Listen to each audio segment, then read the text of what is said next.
Masantos siya kabasan na imbag nga bigat kada kayo amin apos sa detalye po ng ating mga balita. Bahagi po ng bleachers sa Lingayen Baywalk hindi umano nagagamit dahil natabunan ng buhangin. Para sa detalye ng balitang yan, kasama natin Idol Kate Dispo. 104.7 IFM Report.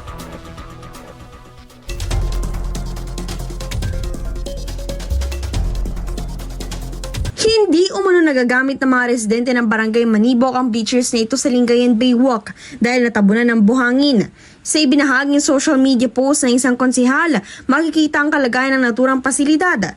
Pagtataka rin ng mga ito kung bakit umano napadpad sa bleachers ang naipong buhangin. Sa panayam ng IFM News Dagupan kay Jerwin Dandok, residente ng Barangay Manibok, sinabi niya nagmula ang lupa sa likod ng bleachers. Anya, tuwing malalakas ang hangin, tinatangay ang buhangin at lupang mula sa dalampasigan hanggang sa matabunan ang naturang pasilidad.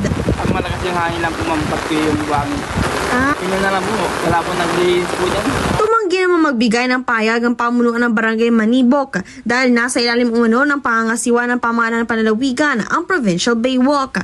Sa kasalukuyan, sinisikap ng IFM News Dagupan na makapanayam ang pamahalang bayan ng Lingayen at ang mga kinaukulang opisyal upang alamin kung may nakatakdang paglilinis o rehabilitasyon sa naturang pasilidad. Kasama mo mula rito sa Lingayen, ako si Idol Kate Dispo. Tatak, IFM. IFM News. IFM News. IFM News.